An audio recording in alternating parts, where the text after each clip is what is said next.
Yes बेटा, to continue with the same chapter, chapter number 14 depreciation. जो कल आपको सम्स दिए थे 2 घर से करने को, अगर वहां पे कोई प्रॉब्लम है पहले पूछ लीजिए, अदरवाइज मैं सम स्टार्ट करूँ। Yes Tamanna. Sir 6th question. इस क्वेश्चन में क्या प्रॉब्लम है बेटे?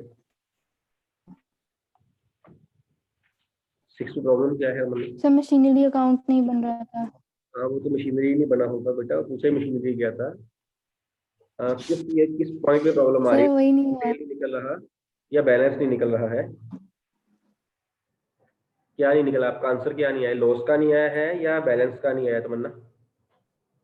किया है आपने सम? सर किया हुआ है ना? किया है। हाँ ठीक है। तो में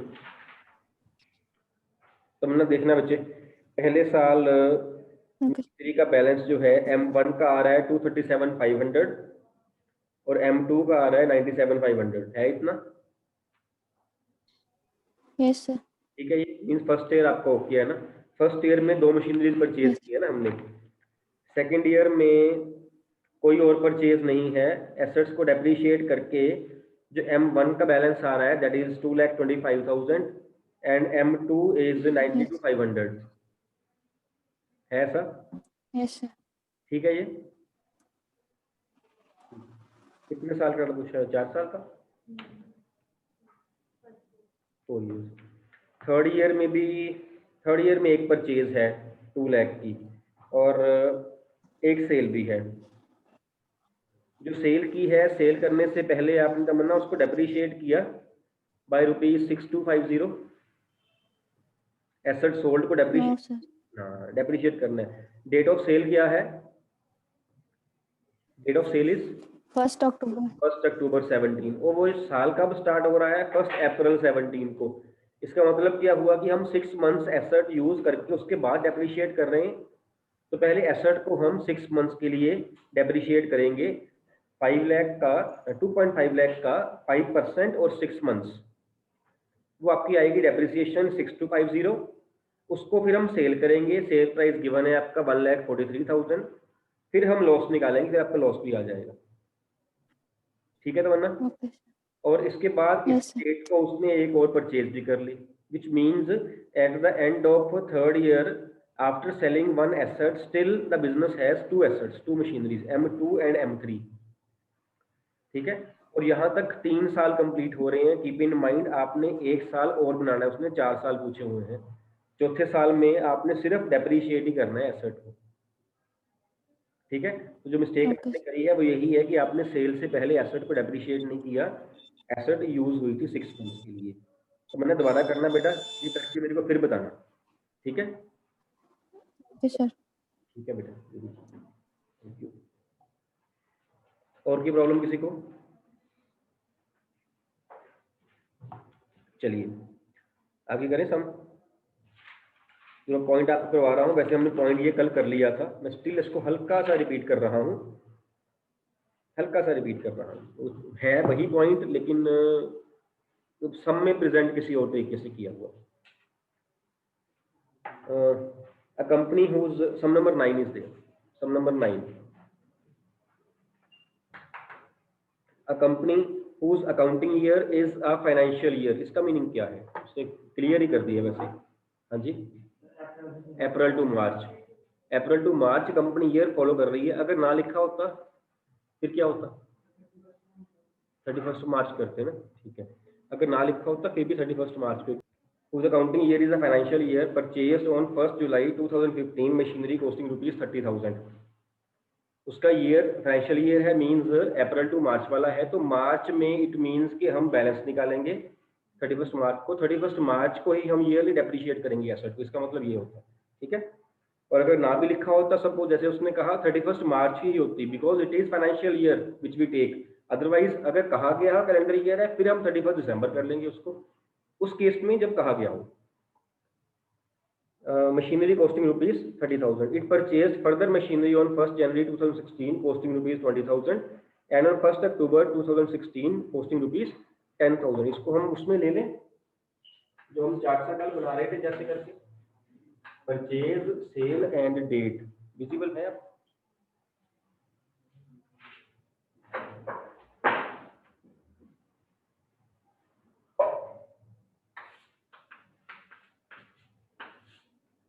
डेट परचेज एंड सेल, उसने 1 जुलाई 15 को एक एसेट परचेज करी है नेम्ड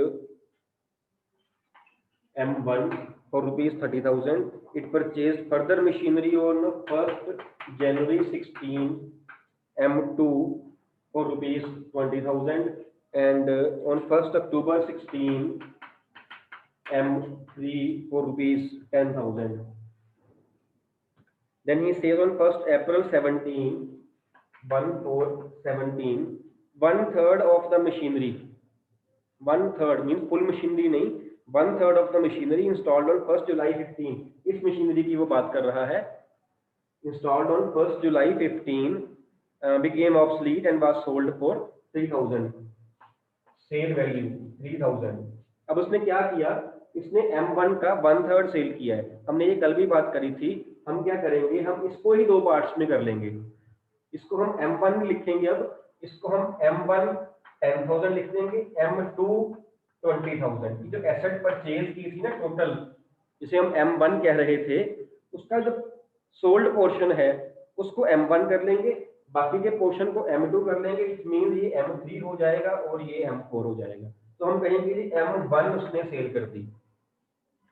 अगर हम कंबाइन 30 करके करेंगे ना, मैंने कल भी कहा था, आंसर उससे भी आ जाएगा, लेकिन आपकी जो कैलकुलेशन है वो इंक्रीज हो जाएंगी. हमने सम को इस तरीके से करना है. आप उस मशीनरी को उतने पार्ट्स में कर लो जितने उसने सेल किया है, जितना उसने रिटेन किया है. यहाँ उसने 30,000 मशीनरी जो परचेज की थी उसका 1/3 सेल किया है, तो आप 1/3 अलग ले लो, जो बाकी बच गया है 2/3 वो अलग ले लो. 10,000 M1 बन गई, 20,000 M2 बन गई, बाकी आप आगे ऐसे इंक्रीज करो, M3 M4 बन जाएगा. ठीक है, और M1 सेल कर दो, उसको आप डेप्रिशिएट भी अलग अलग कर लेना, ज्यादा अच्छा हो जाएगा. बात समझ आ रही है मेरी?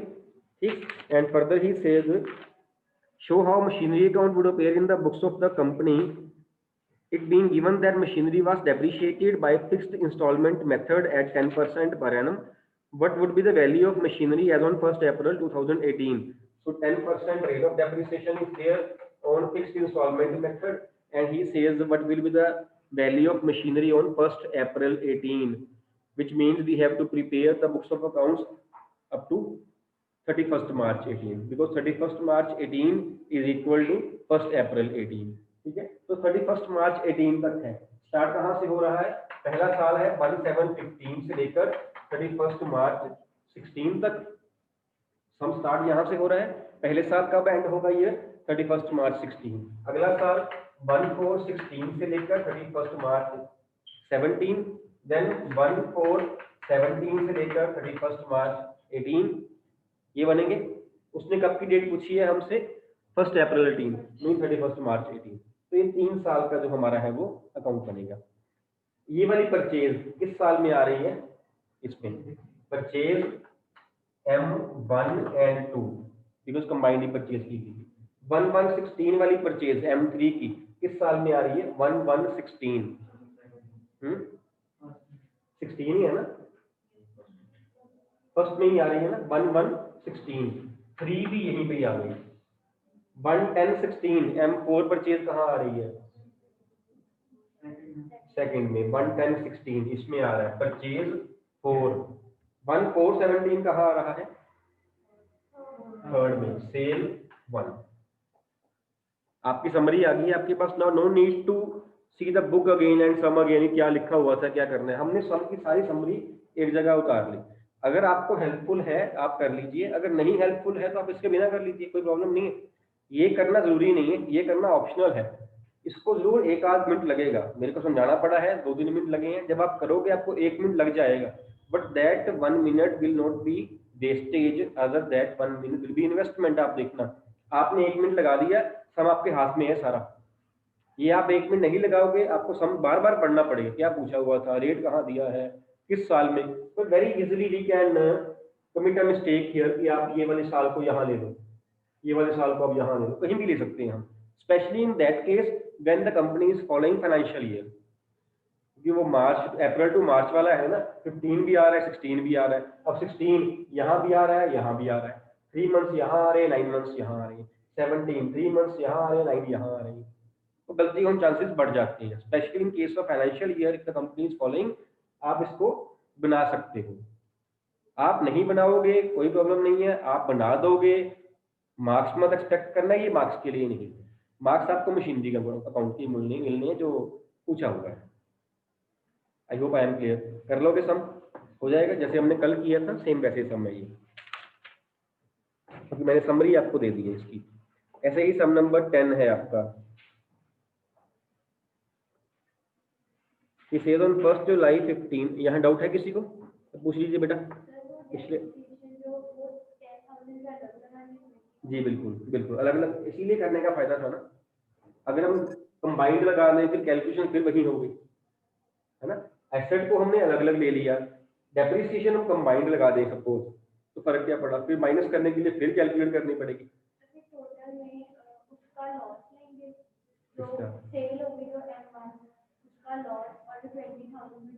उसकी डेप्रिसिएशन बिल्कुल इसीलिए लिया ना, because this asset has been sold and this has been depreciated.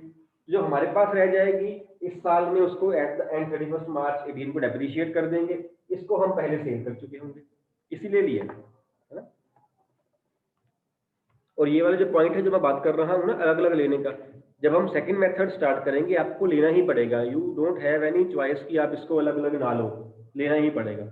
नहीं लोगे तो वहां पे कैलकुलेशन और ज्यादा बढ़ जानी है, और बढ़ जाएंगे कैलकुलेशन। इससे बचने के लिए ही हमने उसको उस मशीनरी को दो पार्ट्स में कर लिया, एक वो पार्ट जो सेल हो गया है और एक वो पार्ट जो उसने रिटेन कर लिया, यूज किया बिजनेस में, ठीक है। सेकंड वाले मेथड में ना डिमिनिशिंग बैलेंस मेथड में ज्यादा इंपॉर्टेंट बन जाएगा आपके लिए करना। Still it is optional, still it is optional. ये हमारा काम तो आपको एक सौखा सा तरीका बताना है ना कि ऐसे भी हो सकता है, ठीक है। देन है आपका sum number 10। I hope there is no problem in this sum. Sum number 9 online students, किसी को है तो पूछ लीजिए बेटा। ठीक है सारा कुछ, चले आगे, ठीक है। 10th sum he says on 1st July 2015 A company limited purchases second hand machinery for rupees 20,000 and spent rupees 3,000 on its reconditioning and installing it. So when on the date of purchase any repair is paid, any reconditioning charges, installation charges, freight, carriage, कुछ भी पे किया हो उसे हम क्या करते हैं, उसे मशीनरी में ऐड कर देते हैं। Now the machinery is not worth rupees 20,000 but it is worth rupees 23, उसमें ऐड करके एंट्री हम करेंगे। इसकी भी अगर समरी लगानी हो हमने सपोज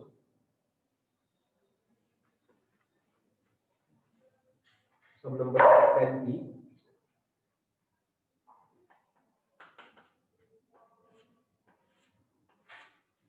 ऑन 1st जुलाई 2015 23,000 की एक M1 परचेज की गई है, 23,000।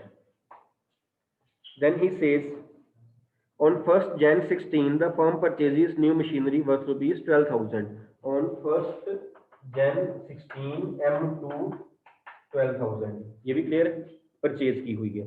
then he says on 30th June 17 the machinery purchased on 1st Jan 16 was sold for 8,000। on 30th June 17 machinery has been sold, this one यही है ना, the machinery purchased on 1st Jan, ये वाली machinery है, सी second machinery है। देखिए point, अब generally जितने भी सम्स किए सब में फर्स्ट मशीनरी की सेल हुई थी या फर्स्ट मशीनरी का पार्ट सेल हुआ था, ठीक है। तो हमारी आदत बन गई कि M1 ही सेल हो रही है। यहाँ उसने क्या किया, M1 पड़ी हुई है, M2 सेल कर दी, ठीक है। तो M2 has been sold for rupees 8,000 on 30th June 2017 and on 1st July 17 he says a fresh plant was purchased, M3 purchase किया गया। अब यहाँ पे ये पॉइंट है, ये पॉइंट है यहाँ पे, a fresh plant was purchased on 1st July 17 he says payments for this plant was to be made as follows।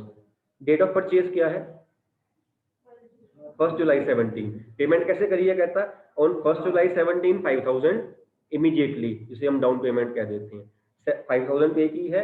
30th जून को 6,000 पे किए हैं 18 में, और 30 जून 19 को हमने 5500 रुपीज पे किए हैं। ठीक हो गया ये। But he further says, next line देखिए, payments in 18 and 19 include interest of ₹1000 and 500 respectively, कि जो हमने सेकेंड इंस्टॉलमेंट पे करी है 6000 की और जो 5500 की पे करी है, इसमें इंटरेस्ट भी था। 6000 में कितना इंटरेस्ट था? 1000। और सेकंड में कितना इंटरेस्ट था? 500। इट मींस कि जो मशीनरी का प्राइस है, पहले 5000 रुपया पे किया, ये कॉस्ट प्राइस मशीनरी का है। अगली बार जो हमने 6000 पे किया उसमें 1000 इंटरेस्ट का था। मशीनरी कितने की है उसमें? 5000 की। और जो अगला पे किया है 5500, उसमें ₹500 वाज द इंटरेस्ट, तो machinery price is again 5000। so which means the machinery is worth ₹15,000। जो M3 है 15,000 की है, बिकॉज जब हम उधार पे सामान लेते हैं उसका जो इंटरेस्ट पे करते हैं, that is an expense that is not added in the cost of the machinery. Installation charges are added, erection charges, rate, carriage, repair, renewal are added जब हम परचेज कर रहे हैं। But when we pay the interest, that is not added because that is not capital expenditure, that is revenue, खर्चा है हमारा, वो asset नहीं बन रही है वो, तो वो माइनस कर देंगे। माइनस करके इसको छोड़ देना, इसकी ट्रीटमेंट कहीं नहीं है वो। जो हम एसेट M3 दिखाएंगे ना 15,000 ही दिखाएंगे। ठीक है, ऐसे करेंगे। इसको लिखेंगे क्या? जब हम डेट ऑफ परचेज डालें उसको लिखेंगे क्या? ये पॉइंट है अब एक नया, हल्का सा पॉइंट है, कैलकुलेशन में कोई फर्क नहीं पड़ना, हल्का सा पॉइंट है। क्या लिखते हैं यार, बोल तो वही लिखना है, टू बैंक लिख देंगे, लेकिन ये गलत है। टू कैश लिख देंगे, वो भी तो गलती, टू कैश भी तो गलती। यस, क्यों नाम लिखेंगे इसका? गुड, यस, उधार पे परचेज किया। आप देखिए ये हमने इमीडिएटली पैसा दिया, लिखा है वहां पे सेम डेट 1 जुलाई 17 है ना, इमीडिएटली दिया है पैसा। ये वाला हमने कहा बाद में दे देंगे, तो it means a part of machinery is being purchased on cash या चेक जो भी है, and remaining machinery has been purchased on credit है ना। तो हम जब लिखेंगे ना मशीनरी अकाउंट, हम लिखेंगे to bank 5000 M3 and to supplier. नाम दिया सप्लायर कहाँ से परचेज किया? नाम तो नहीं दिया। अगर नाम दिया तो नाम लिख देते, अब नाम नहीं दिया है तो हम सप्लायर लिख देंगे 10,000 के साथ। लेकिन जब एसेट को डेप्रिशिएट करेंगे ना तो 15,000 लेना हमने पूरा। ये सिर्फ हमने इसको अलग अलग इसलिए किया है कि पैसा हमने भी दिया नहीं है इसका, है ना। ये नहीं करना आपने इसको M3 मान के M4 मान लो, एक ही मशीनरी है। डेप्रिशिएट करेंगे, कंबाइन कर लेंगे 15,000 रुपीज, फिर कर देंगे sum. I hope I am clear. बाकी सारा कुछ सम वही है, ये यहाँ पे सिर्फ यही एक पॉइंट था। ठीक है जी, है ना। और ये जो परचेज है ना, ये 30 जून को नहीं है, ये 1 जुलाई को है। इसका अलग से बनाना 1 जुलाई से, वैसे तो एक ही बात है बट स्टिल 1 जुलाई को है। पहले सेल कर देना, फिर परचेज की एंट्री आनी है, बिकॉज 1 जुलाई आफ्टरवर्ड आएगी 30 जून की। ठीक, बाकी सारा कुछ सेम है इसमें। The company rights off 10% per annum on original cost, same method. The accounts are closed every year on 31 March. Show the machinery account for the year ended 31 March 18। 31 March 18 ending तक बनाना है आपने account, 31 March 18 तक। साल कौन से बनते हैं? 1/7/15 से 31 मार्च 16, एक 16 से 17 और एक 17 से 18, ये 3 साल बनते हैं। उसने यहाँ तक पूछा हुआ है 31 मार्च 18 तक। ये परचेज कहाँ आ रही है? फर्स्ट में, नोट कर लो कहीं। M1 परचेज आ रही है फर्स्ट ईयर में। M2 परचेज कहाँ आ रही है? कहाँ आ रही है? फर्स्ट में ही आ रही है, 1/16 में आ रहा है। 30 जून 17, ये सेल कहाँ आ रही है? थर्ड, 30 जून। जो ये 17 है, दिस इज अप टू 31 मार्च 17। 30 जून 17 यहाँ है, 1 अप्रैल 17 से लेकर 31 मार्च 18 तक। ये परचेज M3 यहाँ आ रही है, सेल M2 वाली भी यही आ रही है, दोनों यही आ रही है। क्लियर हो रहा है पॉइंट? अगर ना लिखा हो ना, ये मिस्टेक्स हो जानी है, इसीलिए मेरी कोशिश रहती है कि लिख लिया जाए, एक आध मिनट लग जाए, सम तो ठीक होगा, है ना। ठीक है, ये पॉइंट ना, सेल परचेज कहाँ आ रही है? ये वाली किसमें आ रही है? थर्ड में आ रही है। इट मीन सेकंड ईयर में बिजनेस कुछ नहीं कर रहा, सिर्फ उसको क्या करेंगे हम? डेप्रिशिएट करेंगे, कोई परचेज नहीं, कोई सेल नहीं। ये दो परचेज फर्स्ट ईयर में, ये दोनों परचेज थे थर्ड ईयर में। सेकंड ईयर में ओपनिंग बैलेंस लो, डेप्रिशिएट करो, क्लोजिंग बैलेंस निकालो, दैट्स ऑल। ठीक। देन है आपका सम नंबर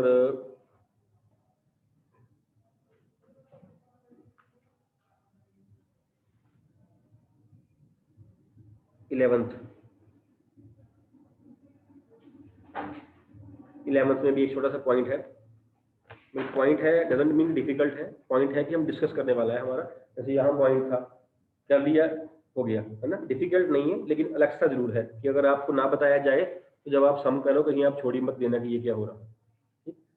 देखिए, on 1st April 16 Shivam Enterprises purchased a second hand machinery for rupees 52,000 and spent 2,000, 3,000 and 2,000 and 1,000 expenses हो गए परचेज के। तो मशीनरी की वैल्यू कितनी बन जाएगी? 52 + 2 + 3 + 2 + 1, 3 6 तो 8 10 60,000, M1 60,000 की। ठीक है। And it was estimated that the machinery will have a scrap value of rupees 6,000 at the end of its useful life, which is 10 years. जब ये चीज दी हो, इट इज एन इंडिकेशन कि हो सकता है कि आपको डेप्रिसिएशन की परसेंटेज ना दी, है ना। In that case we have to calculate the amount of depreciation first, then prepare machinery account. कितनी आएगी यहाँ पे डेप्रिसिएशन की अमाउंट, ऐसे ही बताना मेरे को, कैलकुलेट मत करना, लिख के मत कैलकुलेट करना। फार्मूला याद है किसी को? फार्मूला याद है किसी को? Yes, C minus S over N. C is the cost price, S is scrap value over number of years. What is the cost price of the asset? हाँ जी, 60,000 माइनस स्क्रैप वैल्यू कितनी रहेगी ये? 54, 54 divided by 10 कितना आ गया? 5400। 5400 is the per year depreciation. Per year mean सारे साल की है। अगर कहीं एसेट 6 महीने यूज होगी, इसको 6 मंथ्स का हाफ कर लेंगे, इसको 2700 बन जाएगा उस हिसाब से। 54 is the annual depreciation. Am I clear? ठीक है। ये वैसे हमने सम नंबर 1 2 में वहां भी किया हुआ है। Then he says on 31st December 16, repair and renewals amounted to 2500 which were paid. इसका मतलब क्या हुआ? ये क्या क्या करेंगे इसका? 31st December 16 को रिपेयर करवाई है मशीनरी की, कुछ भी नहीं आएगा। ये रीजन क्योंकि अगर तो परचेज करते वक्त पे किया हो तो वो कैपिटल एक्सपेंडिचर है, तो वो एसेट में ऐड होगा। अगर वो बाद में कहीं पे किया है तो वो रेवेन्यू एक्सपेंडिचर है, वो यहाँ नहीं आएगा, इसको छोड़ देना है आपने, है ना। ऐसा ही पॉइंट सम नंबर इसमें आया था 4 में, वहां भी ऐसे दिया हुआ था। Then he says on 1st October 18 this machine was sold for rupees 30,600 and an amount of rupees 600 was paid as commission to an agent.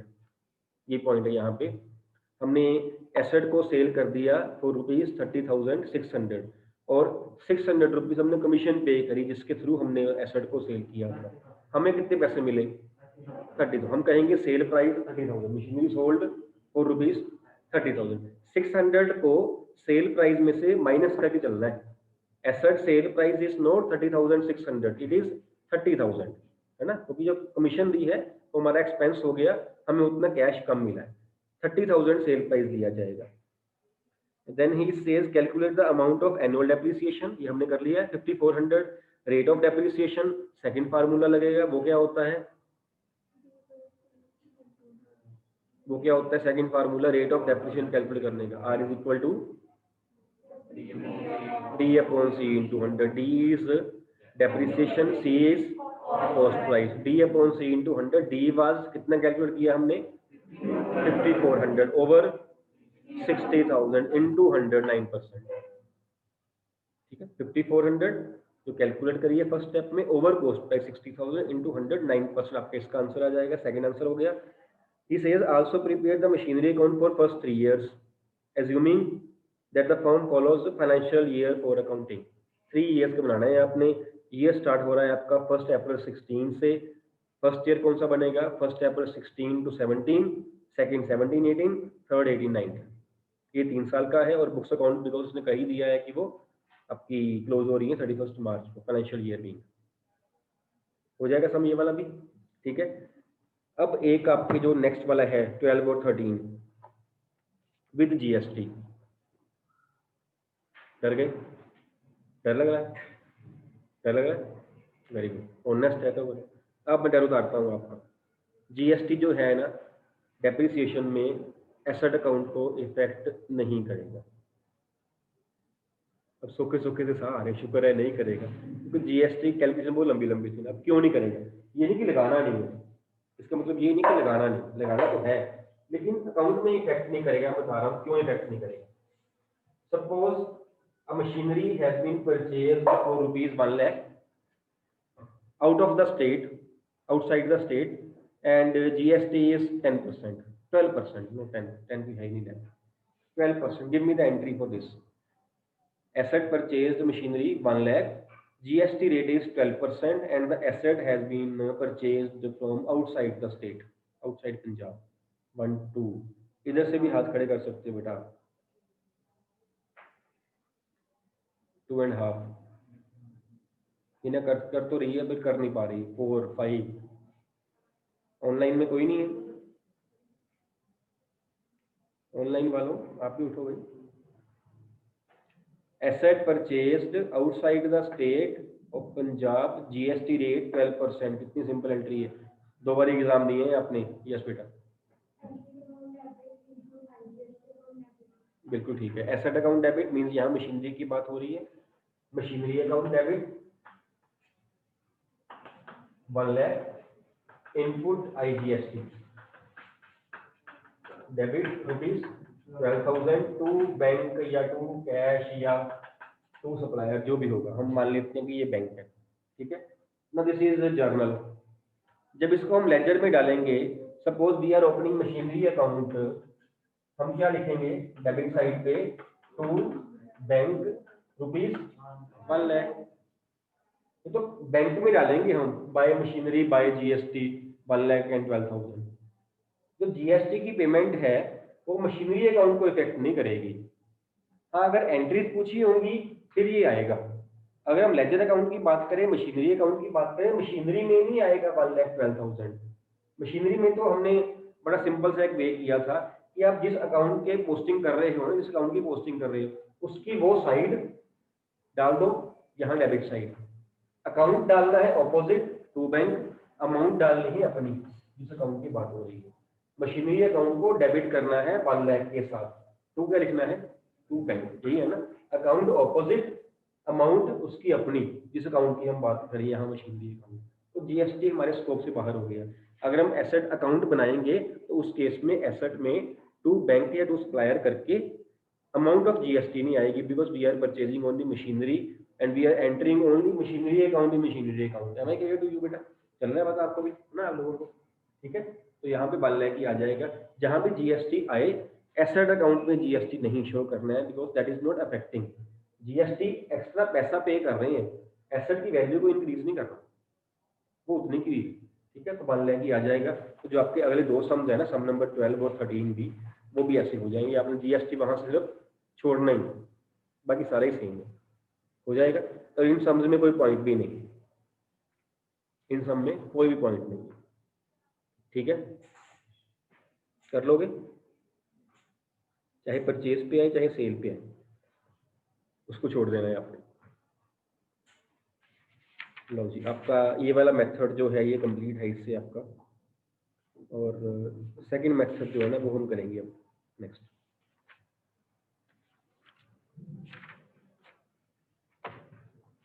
कल है आपका अकाउंट्स का पीरियड, थर्सडे होता है अकाउंट्स का पीरियड कि नहीं है? एक दिन ऐसा है आपका, 2 दिन जहाँ पे अकाउंट्स का चेक। अच्छा, पक्का है? चलो फिर कल आपकी डाउट्स लेके आना इसकी। सैटरडे होता है, चलो चेक कर लेते हैं कोई। ये स्टूडेंट्स, किसी की प्रॉब्लम हो तो पूछ लीजिए बेटा, कोई प्रॉब्लम नहीं है? चलिए, आपका आज का होमवर्क क्या रहा फिर? कौन कौन सा होमवर्क है आपका? 9, 10, 11, 12, 13, ये 5 सम आपके होमवर्क हैं। और मेथड में, यस, और मेथड में कोई डिफरेंस नहीं है, सारा कुछ सेम ही है करने वाला। जो पॉइंट बताने वाले थे, एक सम नंबर 9 में था वो बता दिया आपको, जो 1/3 वाला पॉइंट था। एक सम नंबर 10 में बताया जो इंटरेस्ट वाला पॉइंट था, 11 में बताया है जो कमीशन वाला पॉइंट था, 12, 13 में जीएसटी था, है ना। जहां जहां आपको डिफिकल्टी आनी थी पहले ही क्लियर कर दी है, तो आप ये 5 सम्स करके आओगे। Sukhjeet ma'am please end the meeting. Okay sir.